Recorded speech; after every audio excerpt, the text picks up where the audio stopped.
Ce babina Kofi Sala Ligue des Champions, finale la Ligue des Champions ya ba yembi ya quartier latin. Ah, quelle belle question. Cindy Ferré.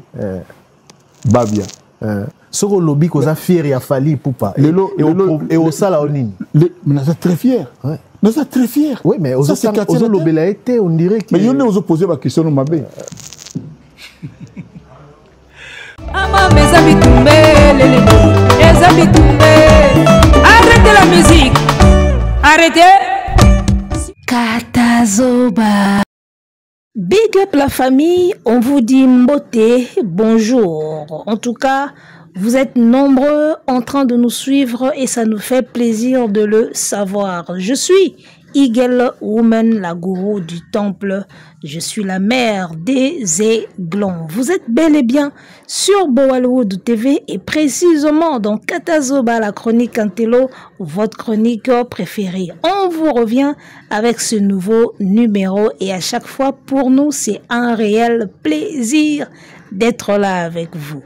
Alors, l'esprit a bien kandenge toko tchakabino, vous serez toujours avec nous. Restons ensemble, il n'y aura pas de soucis.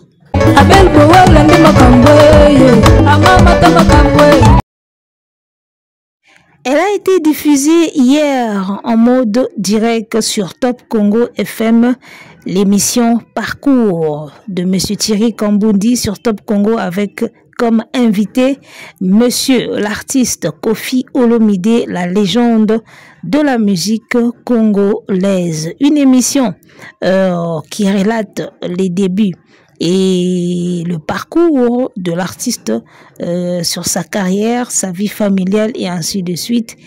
Eh bien, c'est une émission qui a ému beaucoup de gens, beaucoup d'auditeurs, beaucoup d'internautes ont suivi et jusqu'à aujourd'hui, on a remarqué des extraits de l'émission partout sur des pages Facebook, TikTok et en tout cas l'émission est très très répandue sur d'autres plateformes digitales. En tout cas, bravo encore une fois à Top Congo pour cette belle émission Parcours. En tout cas, ça c'est une branche au Bafungoli et tout ça la paix qui toque en dehors il y a le débat, en dehors il y a émission au déjà sur Top Congo et voilà maintenant avec son émission Parcours et yeli susukoba qui sa mafuta mingi et nakati ya Top Congo FM. Alors, au cours de cette émission, l'artiste a dit beaucoup de choses sur la carrière, la vie familiale et que nous, on va essayer de réagir, pour ne pas dire recadrer. Nous allons réagir par rapport à cette émission comme d'habitude. Émissionnette après une grande émission et bien biso pe tozwaka na part na biso pona ko linga pe ba boule na biso ko sala pe ba émissionnette na biso. Alors, on y est. On y est. Aujourd'hui, nous allons juste réagir par rapport à ce qui a été dit au cours de cette émission Parcours entre Thierry Kambundi na Venabiso Songea Mbeli. Il y a à boire et à manger dans cette émission.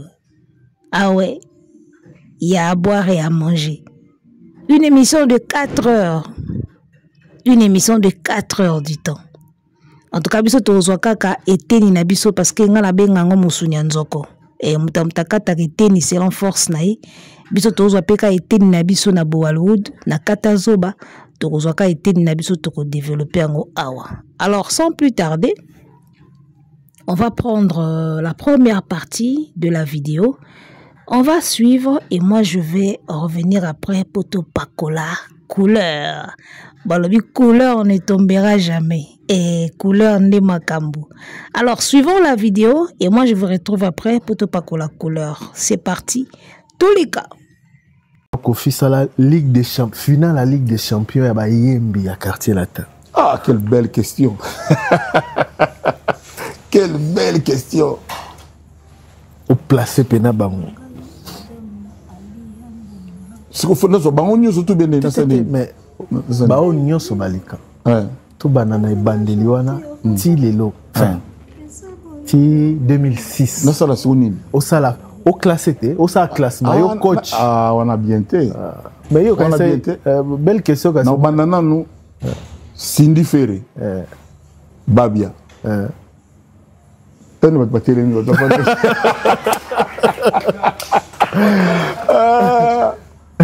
Bah chanteur. Et puis on t'a ba omba. Oui bien omba. Omba li passe. C'est au moins omba ayebani trop tétolo. Mais oui. Mais bateau ba yemba loko là et encore moins que les cahiers à cause à 2 ou 3. Quand j'ai parlé bateau ba yemba ba yebi. Mais ayebani na été trop mingi trop. Mutuka Soleil. Un super bon grand chanteur. Ouais. Baza ebele on s'dako ningatena ba no frustré ba tout en pamba. Et puis bato batiaka ba loba na place na biso. Oh Kofia boy na boy mutu te na otanga. Oui mais comment ça dit même les non-dits on est coupable des non-dits. Mais Koffi Olomide, vous avez le droit de après avoir vu passer par votre encadrement, par votre chanteur vous avez le droit de dire pour l'angai. Bourou pela, batu bakansa bourou pela ka ndombolo. Obi bourou ayimba. So nga na na studio bourou azana mais na ko ça 2 jours. A valida rien. Donc souka na bon chanteur donc il y a justesse bourou pela. Hein? Ayimba valida rien ayimba. Donc bourou pela par exemple, ba chanteur ba zay belé. Wana te ba biso obi o nenga yeba babia. Eric tout na tangete. Te otangete. Si o tangé sikonde. Omba na tangete. Omba o pese exemple na. Bourou pela na tangete. Bourou tangé. Mais finalement qui mais autant on so. Mais va de bangonyo so bazo mériter Ligue des Champions. Bangotou. Ba chanter la quartier latin. Qui me bien. Ba chanter la quartier latin. Baza 2 fois dans la musique à Congo. Na ba instrumentiste Cindy Leker Rosoyo. Na te imana pour partir Cindy Leker. On doit beaucoup quoi. Ba chanteur tout ya quartier latin ba élément au Sagana Bangoti. Ba tout va être la musique ba yebi. Voilà. Bah tu vas nous en a kilo tant à certains non. Yo papa yo mutu zana ba poema ba tuté. Ya ba leki na oteto ya ba. C'est le problème nanga ezali nako lingati na zona problème na bateau na cause un problème na bangote. Au moins les na tangi faire ah. Au moins les ba le bilan mabeka pona yango. Mais na répéter les sous. Si vous tant na répondre les bateaux là oh Koffi polémique non. OK. Nako lingati na tanga komba mutu oh so nga na tangi kombo na ye ego déranger. Vous avez papa Koffi Olomide. Ma benne, s'il vous plaît, ma benne sont dans le ma béya moutou. Ma benne sont dans le ma béya moutou. Le ma préféré, na lobananga li kama moutou. Te pour na boy moutou ngo a séparé que nga na lobi li kama na ye. Est-ce que na o nyonso traversé, oza pour ça isu bat ba juger. Soko lobi ko za fier ya fali poupa. Et au sala onini. Mais na très fier. Ouais. Nous sommes très fiers. Oui, mais aux autres, on dirait que. Mais on a posé la question de Mabé. Ah, problème, mais on a tout ni chanteur, il faut tout na soni. Bon, ah, vena biso songa mbeli. Babeta gali kofi so ko makasi. Va poser question, c'est ça la Ligue des Champions, va chanter on est sur quartier la terre. Alors très belle question. 2 minutes, 1 minute, car pamba comme une question na eza mabe. Ah, eloko est sexy quand nemo ya sakanate. Ba poser question ça la Ligue des Champions ya ba mise quartier la te. Ah, très belle question. Toke comme ga na fali. Oh, yonde ba question na yo poser ngo mabe. Zambe na ngai. Mutu nini alingaka te orte alingaka raison.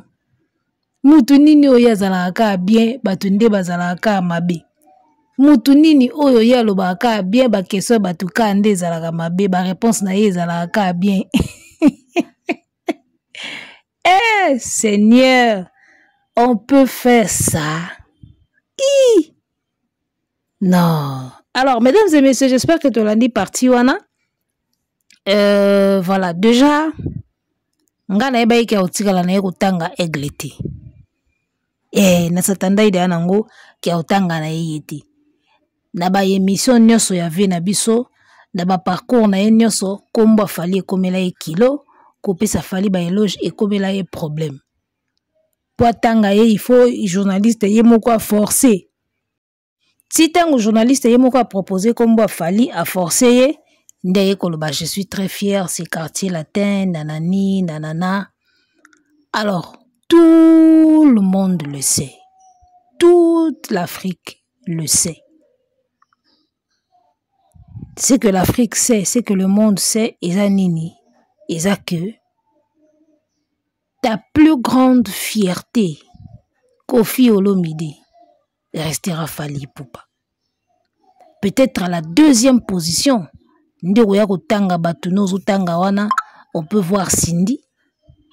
Parce que moi si moko dans le néant, bon pas vraiment néant parce que Cindy a bandé d'ago yemba na ba cool matope a bandé d'ago sala ba cœur na kibonzambe et elle s'était déjà fait un nom. Tant on pas Koffi a déjà référence que fi wana yemba kana cool matope wa yemba kana wasa à côté pas Koffi. Donc ta plus grande fierté na carrière na musique ça restera Fally Ipupa. Ato tangi ete batu ba utangi la yeyo na bandako place baza. Ato sali émission tangi batu nyonso pesi ba eloge pa batu tu oyo lingi. Bato ba utangi la yo kombo Fally na sia mitema ba ozala kaka. Ta plus grande fierté na musique eza Fally. En deuxième position eza peut-être Cindy. Ferré a ozalaka jamais fierté à Koffi Olomide. Ferré c'est la fierté de Werason. Parce qu'ils ont dépendre na ndenge bozwaka bango na parcours basali pa na bino na o ba apporter et puis na o ba komi ozomona ba éloge belé et pas Ferré mais biso to yebika kiza be échappatoire ozo échapper na okaka ozo kima to yebika eza be échappatoire. Alors batu tout oyo bazoza la plus grande fierté na yo malheureusement ozo kotanga bango te na bémission. Na carrière eza Fally, na famille na yo na bano boti c'est Didi Stone. Mais tu as du mal à les citer et on le sent. Pas si ce que ils ont vendu wana même yo moko petit ozo sa l'émission, oye bana sa mutema no que ta plus grande fierté c'est Fally.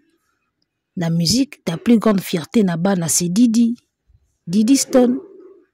Mais au sa l'émission boye bando tangela biso ba Ferré, bando tanga ba Minou. Obando tanga ba bourreau. Bon, moi dans tout ça, nazo monaka que nzoko moko azoka pota wane bela nante. C'est tout ce que je vois. C'est tout ce que je vois na makamna yo salaka. Et puis ça ne lo moko to yeko choquer biso, to yeko choquer Fally. Et choka nango motote parce que ba yebi. Ato wangani, ato sali sambla, ato boyi kotanga. Omoni teke Thierry Kambundi ye moko atangeli yo. Ti abimiseli yo ka kombo ta plus grande fierté. Okimiango, mais ti babimiseli yo ka kombo wana. Na luka na bandenge tout. Qualité à chanteur oya zali exceptionnelle. Je ne flatte pas. À ta groupe na Koki. So mutuka faire au revoir Magamutu. On a joué à chanter. Te faire rigoler, laisse tomber. Nous avons été pour la dernière sonne, donc laisse tomber. Moi, on a habité. Oui, mais on a habité. Tout ce bon, pour le problème exact. Tes problèmes exacts. Et puis, on a son à qui faire. Et ça sonne. Nani o soki faire la lobby il y a bon à côté que c'est non mutanga audité mais ça peut contredire mamio lo bag avant ngalo bayini lo bag que yem ta lukakio kasi no bika yaki père ngala nier c'est ça que je voulais dire c'était la beaucoup de contradictions naba narration il y a parcours il y a artiste nabiso c'est ce que j'ai remarqué hein.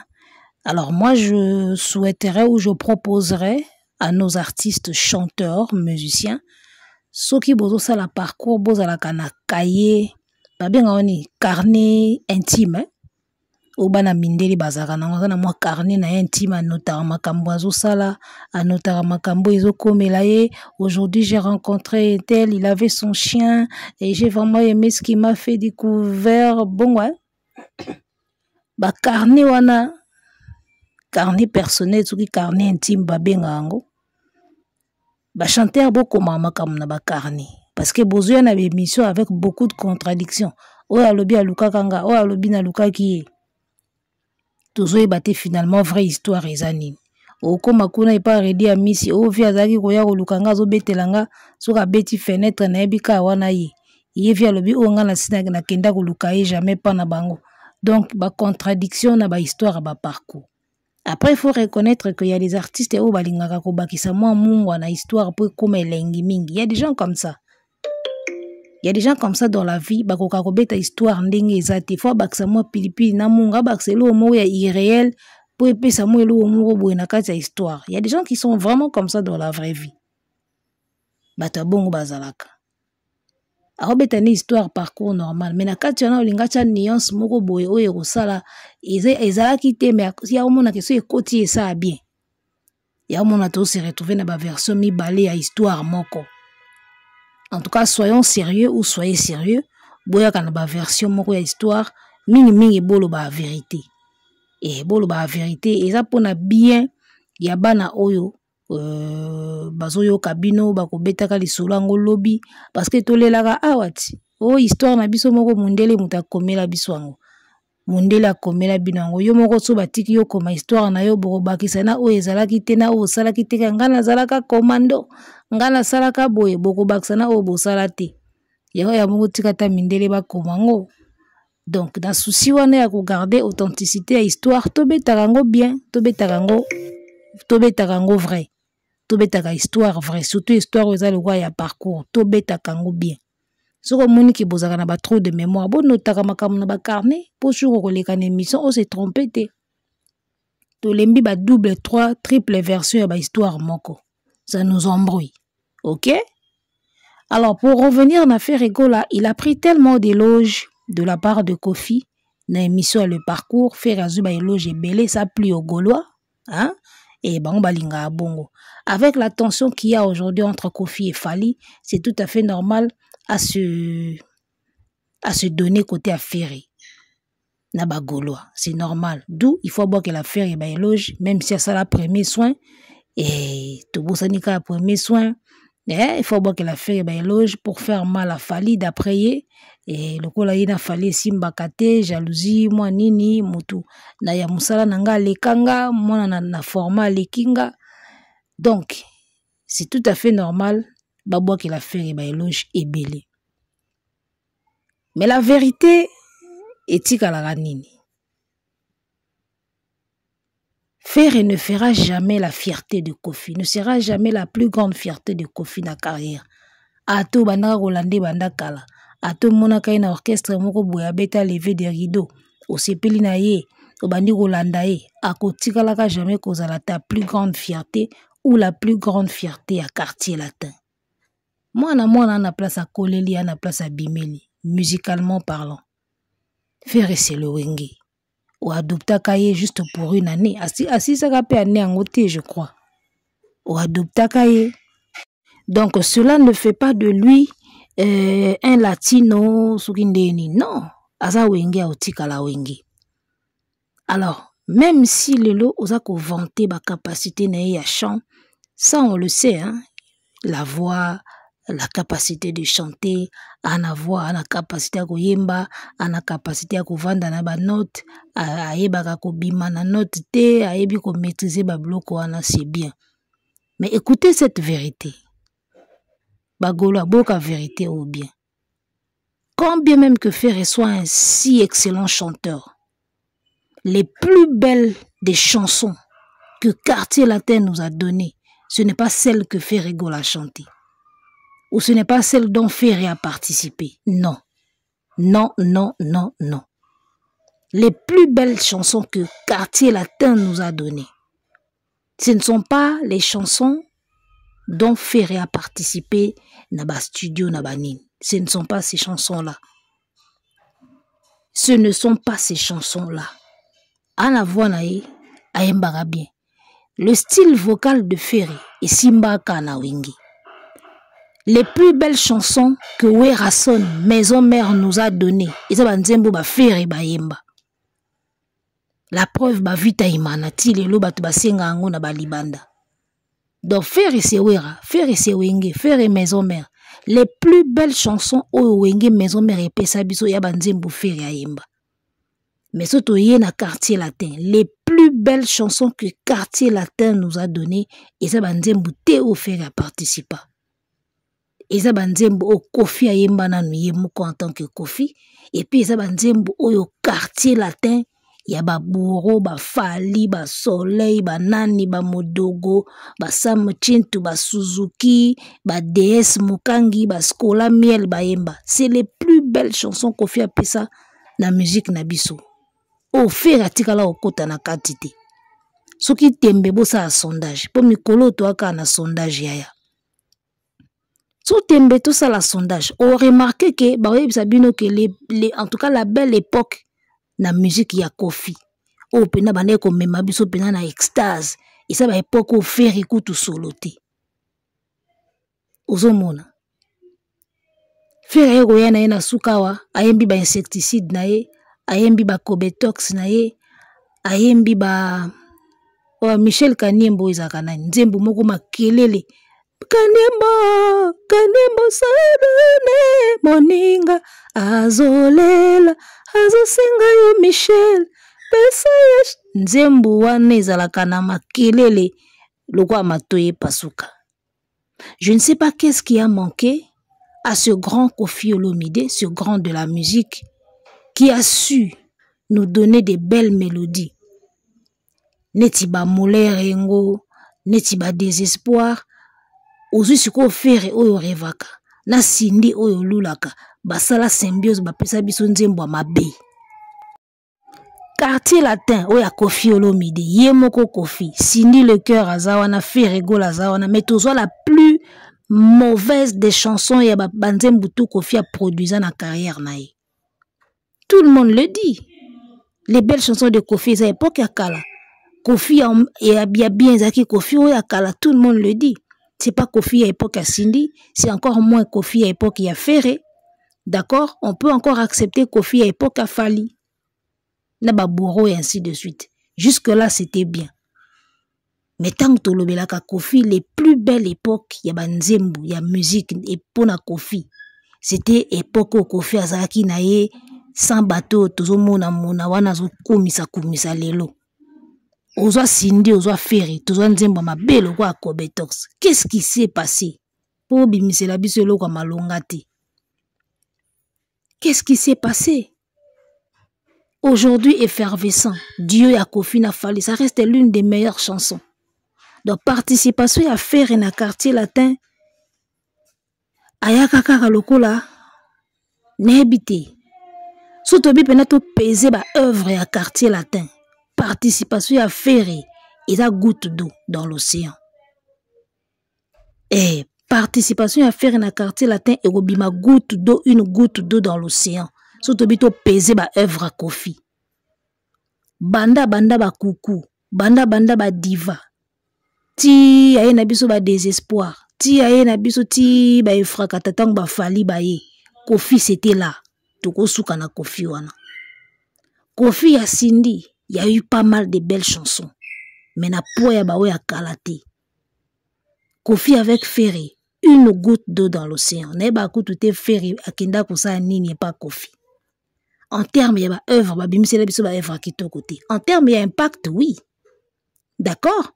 En termes, il y a impact, oui. Parce que Kofi na quartier latin, et époque wane boujaka. Comment gérer Fali na Ferry na podium moko. C'était ça l'impact. Comment ce gars va gérer Fali na Ferry na podium moko? Comment il va gérer ça?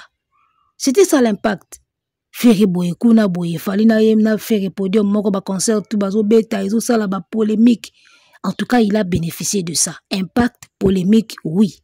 Ça il en a eu. Mais en termes il y a œuvre au Ferry à tiki na quartier latin et PZT. Des mois en baliana yemba. Et PZT, sans vous mentir, bosala ba sondage. Ngala moni système à sondage ifouizonga.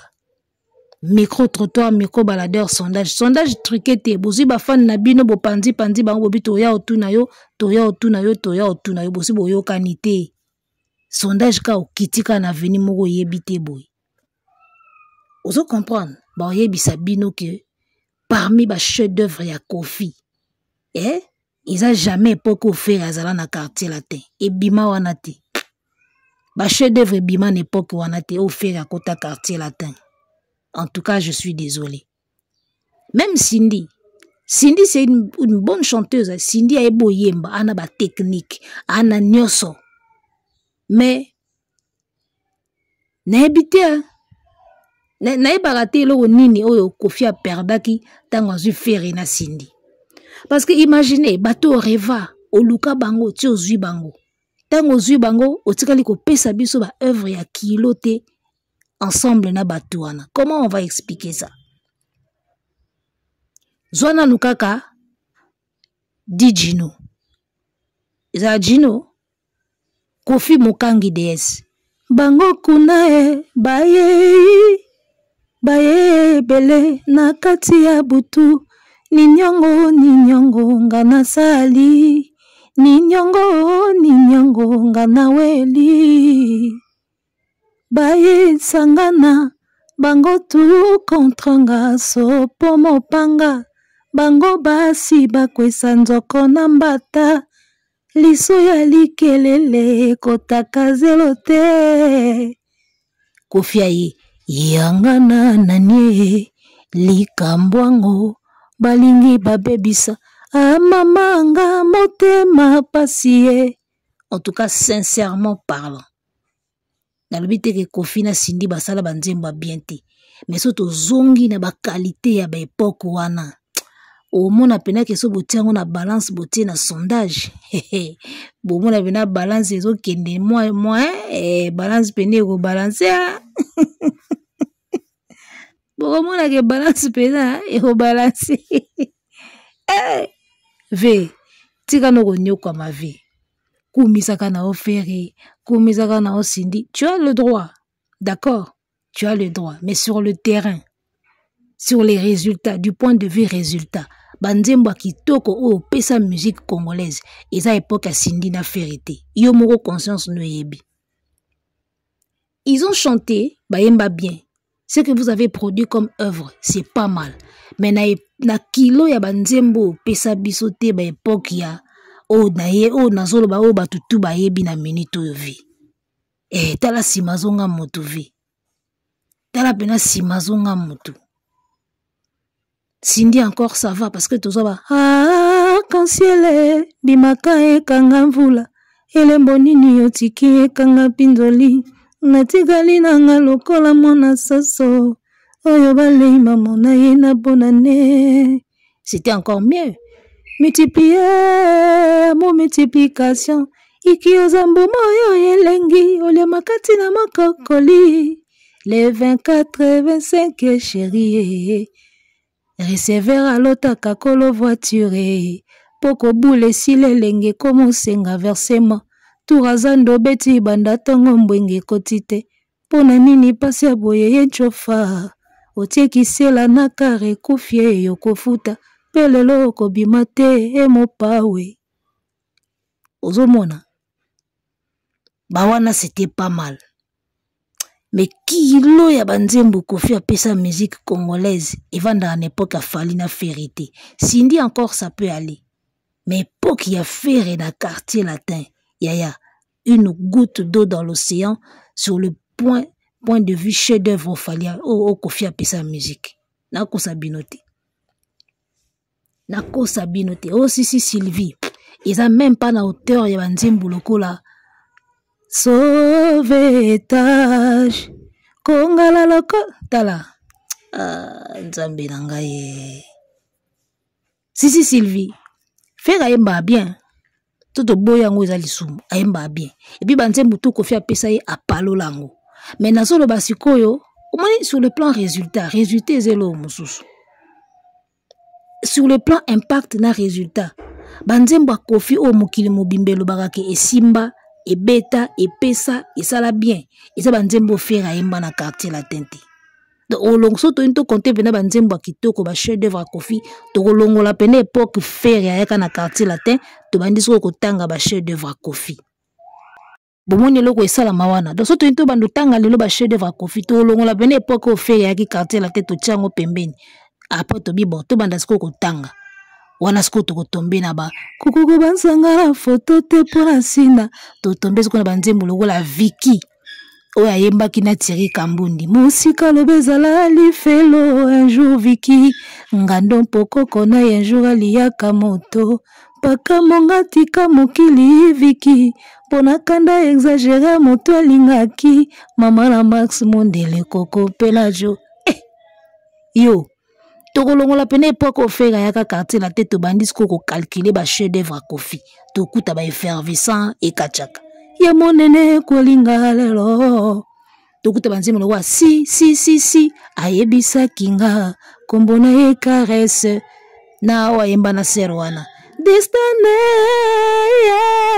senyaki atuna aminana tala gola place za na biki na minute oneta kanga na kingo encore lobi na live ya Top Congo ndenge ba yaki banso ba monika bo wala za na live nde ba bengani babiboya azawa so ba monika na live ya Top Congo ba bengana pela babiboya azawa boya to sasaye antibal. Alors pour tout zonga la sujet na biso donc lelo so depuis to tanga ba chef d'œuvre Kofi. En tout cas, la peine époque au ferry qui na quartier latin. Kofi aura beau louer ferry, il aura beau jeter des fleurs, des éloges à faire et kokumi sa voix naïe, sa façon de chanter, mais ba chef d'œuvre naïe et kotika la ka période au ferry à quartier latin. Ça ne fait pas de faire un mauvais chanteur, hein? Non. Mais état d'esprit à qui mon sousou. Omoni état d'esprit à qui mon sousou yaya. Ça ne fait pas de faire un mauvais chanteur. C'est à peu près neti et Puchao Baocho Bandela. Et Puchao ya JR Ayembi. Est-ce que JR c'est un mauvais chanteur? Non, je ne pense pas.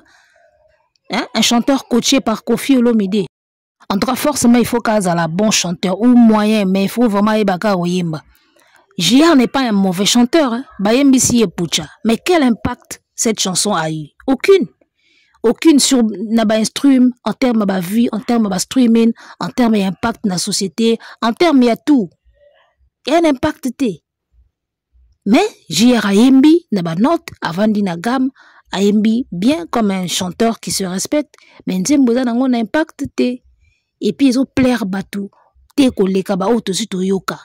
C'est ça aussi le problème. Ils ont plaire batou, te koleka o batou basiba yoka. Alors que tant que tu as version ya epucha, tu sais ce que ça fait. D'accord, peut-être moins de vues, peut-être moins de streams, mais on sait au moins l'impact que ça a eu, c'est que ça fait. C'est ça aussi une chanson. Nzembo so eza bien, et quoi ça n'a pas vu bouquet, mais tu as bien impacté ça là. Et ça logo là, Nzembo tiako la uti ko yemba na concert na ya Bercy. Lelo na bi ke so to côté na YouTube et ça a moins de vues. Mais l'impact que l'impact que ça a eu, ce morceau-là, na guitare, wana, tout le monde sait ça, qu'est-ce que ça vaut, hein, la musique. Tout le monde sait ce que ça vaut. Donc voilà, c'est ça aussi une chanson. Parce que surtout qu'il n'a pas vu quand on a stream, mais en termes, il y a un impact sur la société.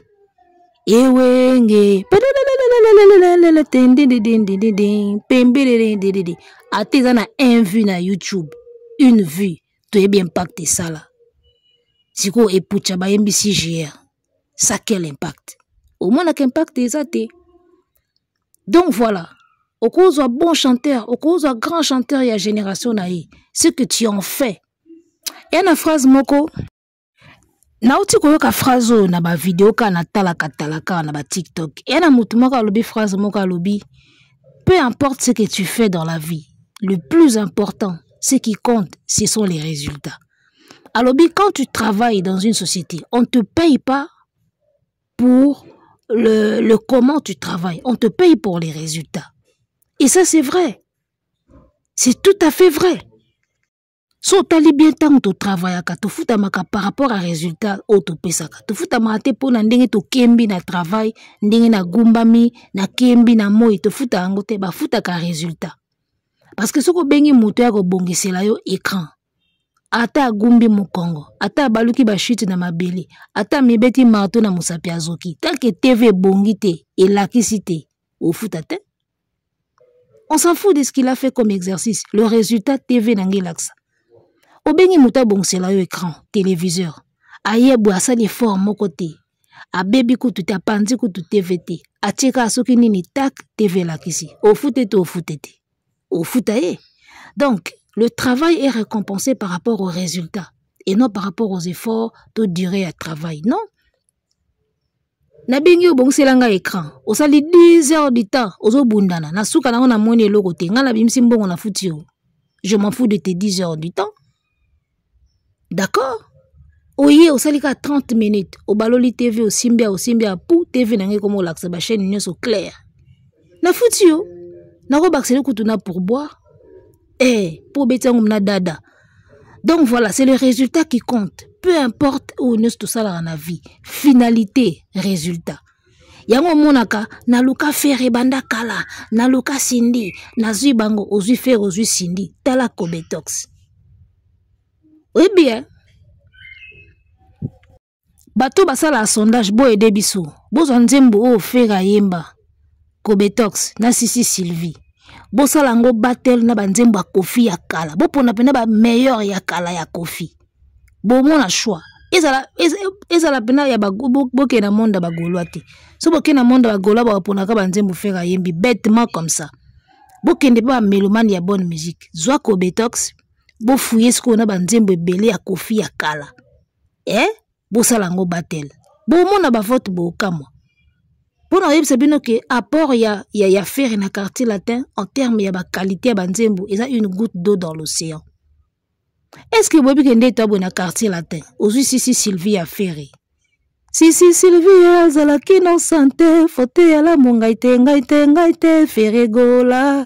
Sylvie wo Sylvie a tiré gola. Vous comprenez? Na Kobetox, Michel Kanyembo. Est-ce que bobi ke banzembo wana mibale? Dans le bana caché à quartier latin, na baté en tant que chanteur, na ndenge à quartier latin.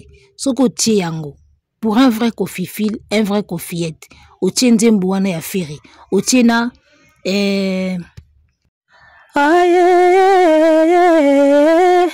mama obalela ngai kala mama obalela ngai kala Oh, tu ne connais pas la vie, Moza Simba. Tu ne connais pas la vie, maman. Oh, maman. Tu ne connais pas la vie, maman. Oh, yo wa izaiva gemo kokolo wa gogongo. Yo wa izaiva gemo kokolo wa gogongo. Yo wa izaiva gemo kokolo wa gogongo. Oh, wa izaiva gemo ko. Est-ce que bike nzembo wana eza nango mieux que banzembo mi bale fera yembi ba Kobetox na banini na quartier latin? Je vous dis vrai, signature à Chokoro Babia, paix à son âme. Signature ya Babia na quartier latin, ils a plus marquant qu'on les quand même ba marque au Ferratika na quartier latin. Ya signature à Babia na quartier latin, l'équipe signature ya Ferry na quartier latin. Est-ce que boye biango? Tolongwe wana. Signature ya Fali na quartier latin, et l'équipe signature ya Ferry na quartier latin. Tout ça pourquoi? Parce que Ferré n'était pas dans son monde. Il chante bien, il a une voix, Kofi l'admirait, mais quartier latin, c'était pas son monde. Monde y a Ferré Wenge. Pour ça, au Kepa Wera, au beau fouiller ba chef d'œuvre, au coup ta place tout Ferré Yemba, et bima ba chef d'œuvre à Ferré.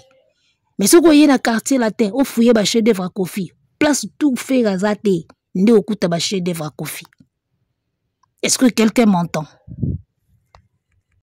Effervescent, Lamartine, Verlaine, Baudelaire. Et kachakanga vraiment mawa trop. Soki botangi ba chef d'œuvre Kofi. Soki bokoma na 5 to 7 et kachaka eza na kati.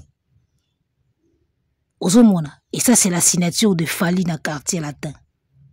Donc, Kofi aura beau vanter Ferré, aura beau jeter des fleurs, des éloges à Ferré, mais parmi ba œuvre, ba chef d'œuvre ya carrière na yo, eza apport à faire na kati ezate.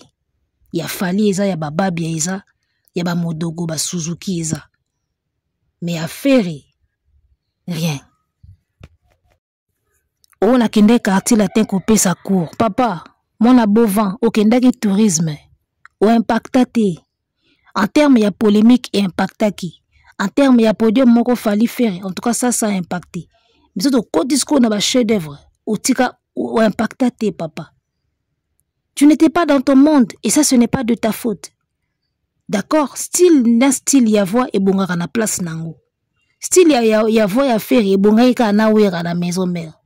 Ngai Freddy Movadi boti kanga na sala nazali mwana moto boti kanga na luka we sikwa ye babomela bomenga likolo ya ngomba bango babongai ka bongo na wenge na bango babongai ka bango na bango koza faire na quartier la terre eza lokolo ozwi ndembi siboule otiango na mélange ya café au lait. Eza ingrédient mais place nango yango wana te. Zwango tiango na sauce ya ndunda na sauce ya musuni gu nango yoka na kuna. Soko zwango yi nango na mélange ya chocolat au vanille soki nini esimba te. Oyo na ndembi na pâtisserie eza nga place. Mais soko ki na ndembi na cuisine na ndunda ça dit ndembi en soi siboule en soi eza mabete mais place botieye. Tchai place ye koki na ye. Tsunga ni ya kindembi na ndunda na musuni sebo na madesu sebo. Tsunga ya kindembi na chocolat chaud. Na café au lait. Aussi matin. Alors, une émission de 4 heures du temps, s'il faut réagir par rapport à tout ce qui s'était dit, et aussi on a tout ça la paix 4 émissions, même 5 émissions. Donc ça nous prendra vraiment du temps. Alors, sujet ça qui est belé. Hein? Je pense que sujet mosusu ya côté famille to lobelango na émission oizoya awa tozuka mamba musique fali na ferré to suki na wana après to kozwa sikoyo réaction deuxième partie to kendisco côté à famille Didi Stone et ainsi de suite. D'ici là, portez-vous bien. Ciao. Arrêtez la musique. Arrêtez quoi?